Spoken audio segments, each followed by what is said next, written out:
अस्सलामु अलैकुम वरहमतुल्लाहि वबरकातुह। अल्हम्दुलिल्लाहि वहदह वस्सलातु वस्सलामु अला मन ला नबिय्य बअदह अम्मा बाद। बिरादरान इस्लाम, गुज़िश्ता नशिस्त में उम्रा व हज के अरकान पर गुफ्तगू हुई थी और बताया गया था कि हज व उम्रा में कुछ अमाल अरकान हैं और कुछ वाजिबात। वाजिब का दर्जा रुकन से कम है। रुकन छूट जाने पर हज सही ना होगा और कज़ा करना लाजिम हो जाएगा। अलबत्ता वाजिब छूट जाने पर हज व उम्रा सही हो जाएगा, मगर दम देना होगा, यानी एक बकरी हुदूद हरम में ज़ब्ह करनी होगी और उसका गोश्त फुकराए हरम में तकसीम करना होगा। खा वो वाजिब कसदन छूट गया हो या सहवन या जहालत में, हर सूरत में किसी वाजिब के छूट जाने पर दम देना होगा और बगैर किसी उद्र के कसदन छोड़ने वाले पर दम के साथ तौबा भी करनी होगी। आए सबसे पहले उम्रे के वाजिबात पर गुफ्तगू करते हैं। उम्रा में किए जाने वाले अमाल में दो काम वाजिब हैं।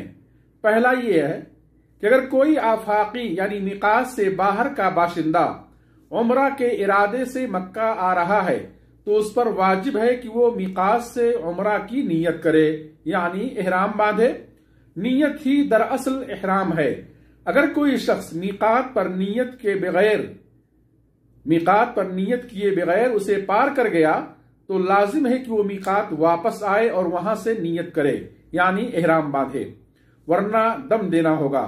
अलबत्ता मिकात के अंदर रहने वाले अगर वो हिल में रहते हैं, यानी मीकात और मक्का के दरमियान रहते हैं, तो वो अपने घर से इहराम बांधेंगे, और अगर वो मक्का यानी हुदूद हरम में मुकीम हैं तो वो उम्रा के लिए हुदूद हरम से बाहर निकलकर इहराम बांधकर आएंगे। उम्रे का दूसरा वाजिब हलक या तकसीर करवाना, यानी पूरे सर के बालों को कटवाना या मुड़वाना। ये दो काम उम्रा में हुक्मन वाजिब हैं। हज में किए जाने वाले अमाल में जो काम वाजिब हैं और उनमें से किसी भी अमल के छूटने पर दम देना होगा, वो कुल 7 हैं। पहला वाजिब मीकात में इहराम यानी नियत करना, और हज के लिए मीकात में इहराम की तफसील वही है जो उम्रा की है। अलबत्ता हज तमत्तो करने वाला 8 ज़िलहिज्जा को मक्का ही से इहराम बांध लेगा, यानी मक्का से हज की नियत करके इहराम पहनकर मिना चला जाए, उसे मीकात जाने की जरूरत नहीं है, खा वो आफाकी हो या हिल में रहने वाला हो या मक्के का मुकीम हो। हज का दूसरा वाजिब यह है कि 9 ज़िलहिज्जा को अरफा में सूरज डूबने तक ठहरना।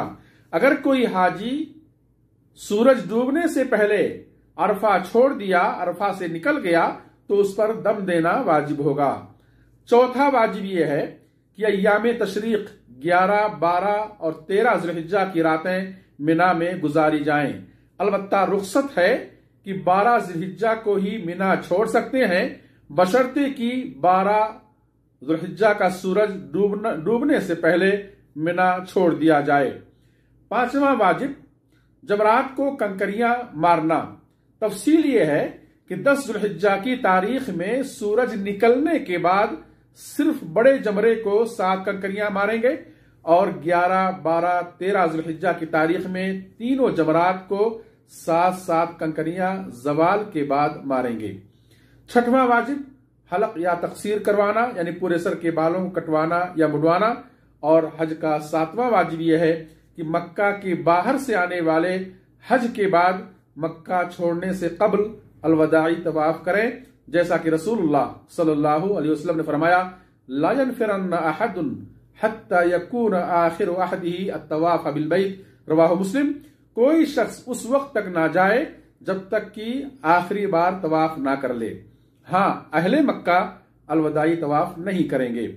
हज में ये 7 अमाल वाजिब हैं और इनमें से किसी भी अमल के छूट जाने पर दम देना वाजिब हो जाएगा। वाज़ेह रहे कि हज तमत्तो और हज क़िरान करने वाले पर हदी जानवर कुर्बान करना वाजिब है। अल्लाह हमें इल्म नाफ़े अता करे और दीन हक़ का खादिम बनाए। आमीन। व आखिरु दावाना अनिल हम्दुलिल्लाहि रब्बिल आलमीन। वस्सलातु वस्सलामु अला नबिय्यिना मुहम्मद। वस्सलामु अलैकुम व रहमतुल्लाहि व बरकातुहू।